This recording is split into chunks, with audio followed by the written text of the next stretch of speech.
Selamat malam Ibu, salam sejahtera. Semoga sehat-sehat selalu. Semoga dalam lindungan Tuhan. Di sini saya akan mempresentasikan hasil diskusi kami, hasil kerja kami yang berjudul Teori Pasar Modal, Karakteristik dan Penilaian Saham, serta Obligasi Leasing Modal Venture dan Kebijakan Dividen. Sebelum saya masuk pada penjelasannya, terlebih dahulu saya akan memperkenalkan diri. Nama saya Antonius Gadi, NPM 017. Lanjut. Pengertian pasar modal. Pasar modal atau capital market merupakan pasar yang berbagai instrumen keuangan jangka panjang yang bisa diperjualbelikan baik dalam bentuk utang ataupun modal sendiri. Contoh instrumen keuangan yang diperjualbelikan di pasar modal seperti yang pertama saham, yang kedua obligasi, yang ketiga leasing, yang keempat modal venture, yang kelima kebijakan dividen. Peranan pasar modal dibagi menjadi 3 bidang, yaitu peranan pasar modal dalam pembangunan, yang kedua peranan pasar modal sebagai sumber pembiayaan, yang ketiga peranan pasar modal sebagai sarana pemerataan. Yang terakhir, persamaan dan perbedaan dari instrumen-instrumen pasar modal, yaitu dapat digunakan surat-surat berharga yang kepemilikannya sebuah perusahaan. Sekian dari saya. Selanjutnya akan dilanjutkan oleh teman-teman saya. Saya Imelda Walagulu NPM 18035420100007. Lembaga Penunjang Pasar Modal. Yang pertama, Biro Administrasi Efek, yang kedua Bank Kustodian, yang ketiga Wali Amanah. Pengertian saham. Saham merupakan suatu surat yang sangat berharga yang menunjukkan adanya kepemilikan seseorang atau badan hukum terhadap perusahaan penerbit saham.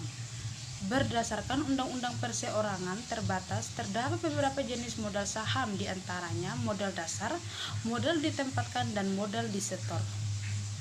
Terdapat 3 jenis nilai yang melekat pada suatu saham perusahaan. Yang pertama, nilai nominal atau nilai pari, nilai wajar saham, dan nilai pasar.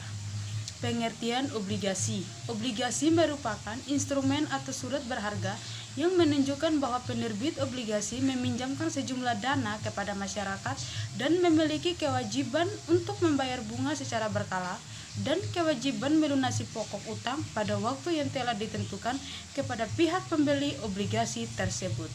Kenalkan, nama saya Octaviana Idan, NPM 8. Karakteristik obligasi. Nilai nominal atau par value. Yang kedua, suku bunga kupon atau kupon interested rate. Yang ketiga, tanggal jatuh tempo. Yang keempat, provisi penarikan. Yang kelima, dana pelunasan. Jenis-jenis obligasi. Yang pertama, jenis obligasi dari segi penerbit. Corporate bonds, government bonds, municipal bonds. Yang kedua, jenis obligasi dari segi nilai. Retail bonds, conformational bonds. Jenis-jenis obligasi dari segi imbal hasil. Yang pertama, conversational bonds, syariah bonds. Pengertian dan sejarah leasing atau sewa guna usaha. Leasing adalah suatu kegiatan pembiayaan kepada perusahaan dalam kurung badan hukum atau perorangan dalam bentuk pembiayaan barang modal.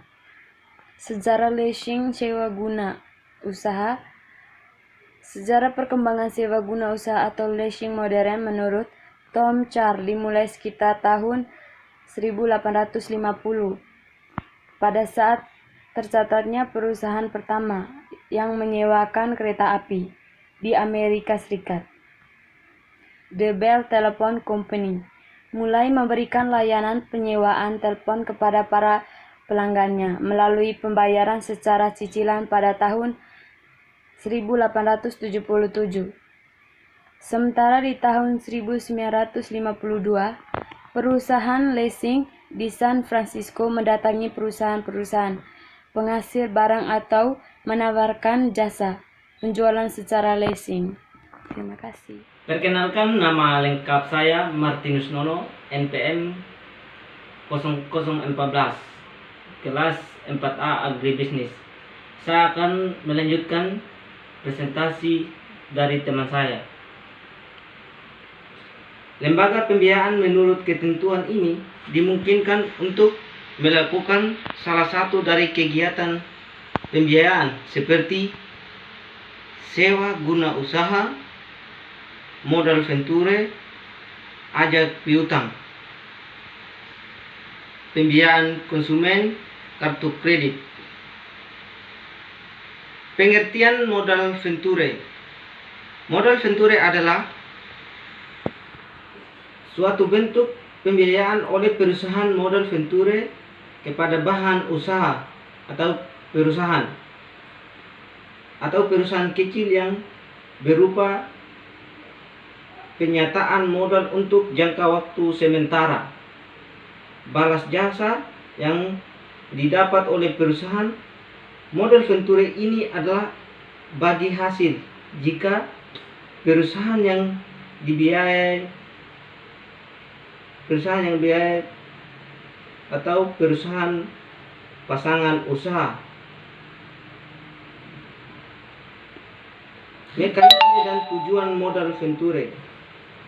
Sebelum membicarakan mekanisme pemberian modal venture kepada suatu perusahaan pasangan usaha, perlu diangkatkan lagi bahwa bantuan yang diberikan oleh perusahaan modal venture meliputi dua bentuk, yaitu bantuan dana dan bantuan manajemen. Terima kasih. Oke, jadi baik, perkenalkan nama saya Arif Antapija, kelas 4A Agribisnis NPM 0023. Saya akan menjelaskan tentang pasar modal ya. Pasar modal. Mekanisme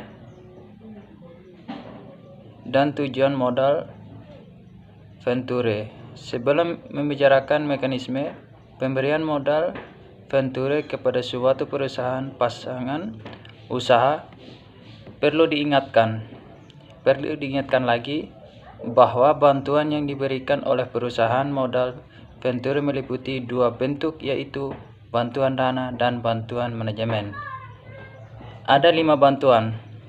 Yang pertama, pengambilan pemilikan suatu perusahaan. Kedua, kemitraan dalam rangka pengentasan kemiskinan. Ketiga, ahli teknologi yang dilakukan ke perusahaan yang masih menggunakan teknologi lama.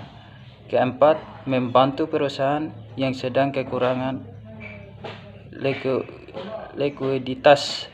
Kelima, membantu pendirian perusahaan baru di mana tingkat risiko kerugian sangat besar. Kedua, karakteristik dan manfaat modal venture. Ada 6. Yang pertama, pembiayaan modal venture adalah equity. Kedua, modal venture merupakan investasi jangka panjang. Ketiga, modal ventura merupakan pembiayaan yang sifatnya risik kapital. Ketiga, modal venture sifatnya sementara. Keempat, keuntungan berupa kapital, gain, dan dividen. Kelima, rate of return yang tinggi. Manfaat modal venture ada 6. Yang pertama, peningkatan kegiatan usaha. Kedua, meningkatkan potensi usaha. Ketiga, pemasaran produk lebih efisien. Kelima, mendapat kepercayaan dari bank. Tingkat likuiditas membaik, rentabilitas semakin baik. Ya, itu aja pasar modal yang saya bacakan. Sekian dan terima kasih. Terima kasih atas waktu yang diberikan kepada kelompok kami. Di sini saya akan melanjutkan presentasi. Perkenalkan, nama saya Rifali Maximilian Putra Langga, NPM 0016. Saya akan melanjutkan pengertian dan jenis-jenis dividen. Dividen adalah suatu bentuk pembagian keuntungan atau laba kepada para pemegang saham dan satu periode tertentu berdasarkan banyaknya saham dan dimiliki, artinya besar dividen tergantung pada besarnya saham masing-masing pemilik. Jenis dividen dalam bisnis ada beberapa. Yang pertama, dividen tunai atau cash dividen, dividen saham atau stock dividen, dividen properti atau property dividen, dividen interim atau interim dividen, dividen hutang atau scrip dividen, dan terakhir dividen likuidasi atau liquidation dividen. Pengaruh kebijakan dividen terhadap risiko bisnis. Perusahaan yang baru berkembang saat rentan terhadap peningkatan hutang. Rasio hutang terhadap aset total perusahaan yang semakin besar menunjukkan potensi risiko yang semakin besar pula. Hal ini bisa berakibat terjadinya financial distress. Berikut beberapa kebijakan dividen berdasar terhadap risiko bisnis. Yang satu, dividen menjadi sumber konflik. Yang berikut, saat dividen ditiadakan. Yang berikutnya, saat dividen dinaikkan. Dan yang terakhir, daya tarik dividen dan lain sebagainya. Terima kasih.